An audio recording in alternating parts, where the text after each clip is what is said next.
Start the tape.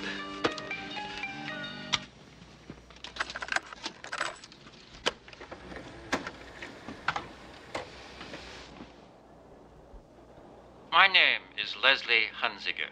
Bazooka Joe. What I do for a living doesn't matter, nor do the details of my so-called existence. What does matter, as far as you and this case are concerned, is that, thanks to faulty cosmetic surgery, I am a monster. What'd you do that for? I don't think this is our kind of case. I want to hear this man out. No, you don't. Don't tell me what I don't want to do. 3 years ago, I had plastic surgery. I believed it would make me look younger, more appealing to my wife. I'd been warned that the procedure I was to undergo was highly experimental. But the potential benefits, the restoration of my face to its former youth, were simply too tempting to resist. Be a good time to go to lunch. Shh. Oh, what are you, one of them shushers? Huh? You one of them people that a guy 9 rows away whispers something to his girlfriend and you gotta shush him? David, please be quiet. This man's in pain and he needs our help. Gifted in this field was unable to repair his own mistakes. The great Dr. Brill had failed. And now, thanks to his technique, I'm a prisoner in my own house. Reviled by family and friends, set apart forever from the rest of humanity. A dreadful mistake? Perhaps. But there are reasons known only to myself that cause me to believe otherwise. Why is he wearing them white gloves on his hands? Shh. Now, what I want from you is concrete evidence that this condition is a direct result of willful, preventable malpractice. I'm willing to share a portion of the settlement along with your usual fee. But the reason I am doing this is to make sure that no one ever has to suffer as I have suffered. I want that scalpel out of this man's hands. I want justice.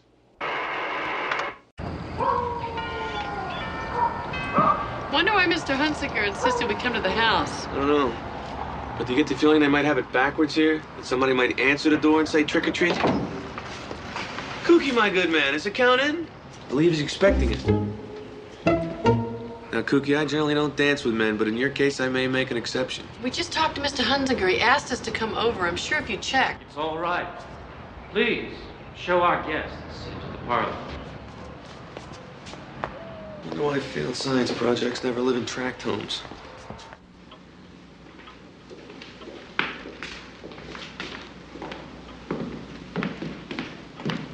You all right there?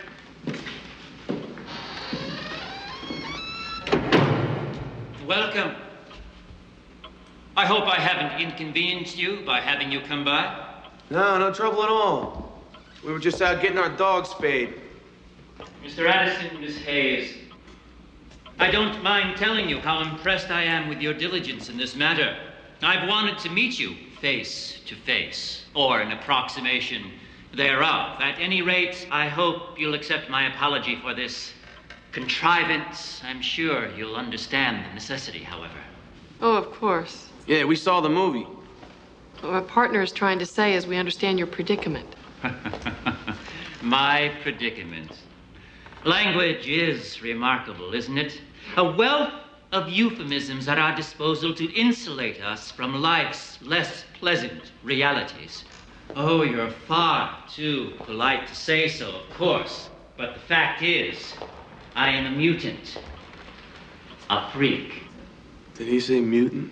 Mr. Hunziger, please don't say those things. Miss Hayes, please. Your pity only adds to my burden. Now, what about Dr. Brill? I'm sorry. I'm being rude. Won't you sit down?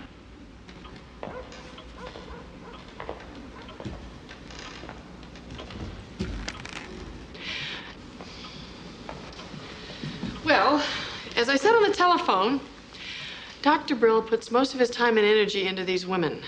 Most of his patients are 90% female. Timing.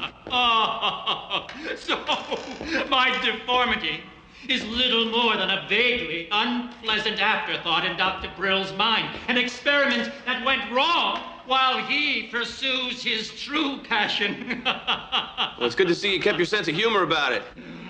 Leslie? Oh, excuse me, I didn't realize you had company. I don't believe you've met my wife.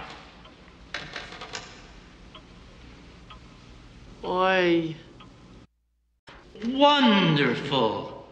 Look, maybe you didn't hear us right. We said your wife is having an affair. Oh, it was only a matter of time. Michelle is not a woman who's going to let her needs go unmet. It would be unreasonable and naive of me to think otherwise. After all, a man with no lips can hardly kiss his wife. But the man she's seeing is Dr. Brill. Oh, it's all the more delicious. My case is now totally solid. He ruined me.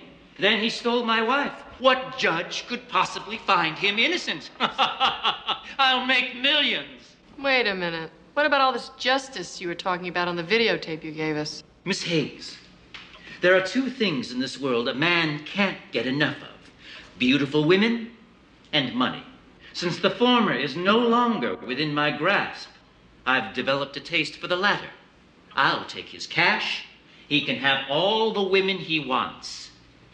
Justice.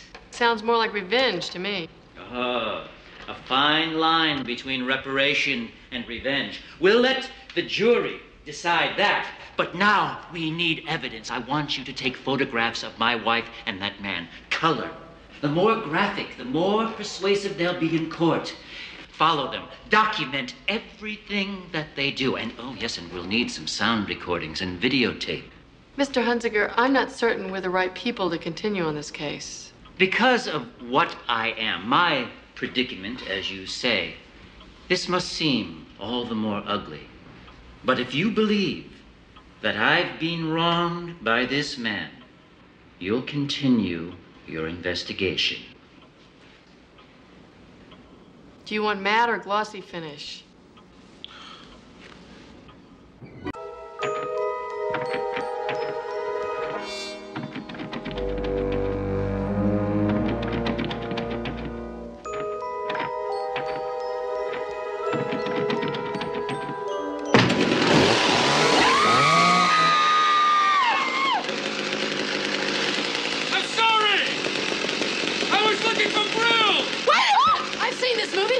All right, Bazooka Joe. Put down the land shark. Stay where you are! His Highness, I want to thank you for bringing me to my senses. Great move, Goldilocks. You made me reevaluate my rather limited notion of justice.